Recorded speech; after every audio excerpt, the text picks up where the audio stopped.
Susie Lee Cooks. I've had loads of requests for this triple cook chips. Very simple, but you just need a little bit of patience and time.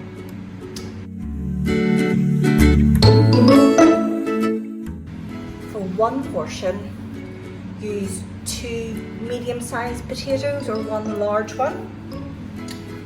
Peel them and chop them up so they're all even in size.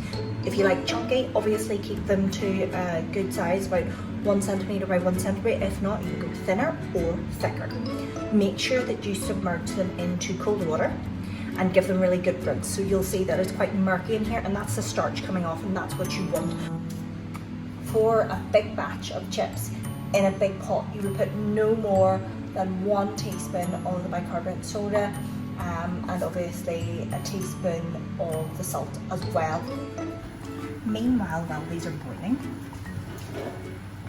prepare your grill tin. Line it with some tin foil. This is going to be dual purpose. Once these are parboiled after about 10 minutes and have gone soft around the edges, you're going to put them on top and let them cool, and that will speed up the process. Then they're also going to be used for them to go into the oven. For the frying part, I am using a cast iron pot. You can use another pot which is suitable for deep fat frying, or if you have your deep fat fryer handy, use that. We are making chips. For the pot, I am using rapeseed oil to fry them in. Use vegetable oil or sunflower oil. Don't use olive oil because it has a lower boiling temperature and it will smoke out the house. This is actually really quite cheap, and it is actually rapeseed oil. Don't go for the branded stuff because it'll be really expensive to do this. When you finish frying, once it's cooked, you can filter it again, so you can just use it again 3-4 times, and don't worry that it's slightly darker in colour. Once these have parboiled for about 10 minutes, you will be able to see that the edges have started to get quite soft and broken. That's what you're looking for. That's what the baking soda or bicarbonate soda is doing or has done. It helps to soften off those edges, and then that helps to make the potato really crunchy and crispy when it's frying, and then obviously further baking. I'm going to now place these onto my tray to cool.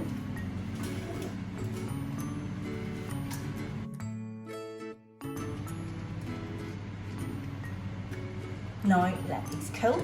Or to make them super effectively crispy, then I would put them into the fridge once they're fully cooled for a further half an hour.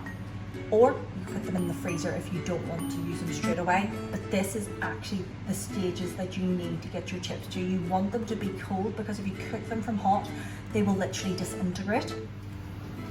Once the potatoes are cooled, you will be able to see that the edges are rough, and you want that because you want the oil to crisp up those little wee rough edges, and that's what gives it that really delicious crispy crunchy layer. I'm now heating up the oil to 170 degrees. I have a thermometer. It is worth purchasing. It's only a couple of pounds, and you can buy it in the supermarkets. I bought mine online, but it's worth it. Really worth it for any other cooking that you're doing. I've already got oil in here, 2 centimeters of depth. If you have a deep fat fryer, preheat that. You want that at the 170 mark. Okay. Do not be tempted to use plastic utensils. You have boiling oil here. It will melt your utensils. Been there, done that. Use metal.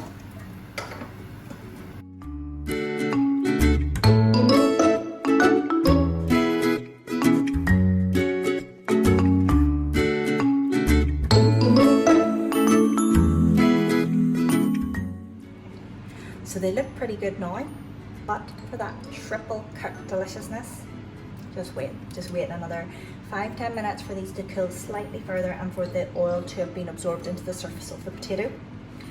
Put them into that preheated oven of 200 degrees and let them crisp up even further for another 10 minutes, and that's it. They're ready to be eaten. Now ready for the oven. Time to take them out. I think you'll agree with me that they look pretty good. Put them into a bowl, sprinkle a little bit of sea salt on them, toss them around, and they are ready to eat.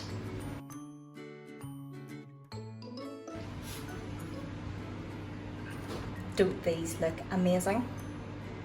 Let's tuck in.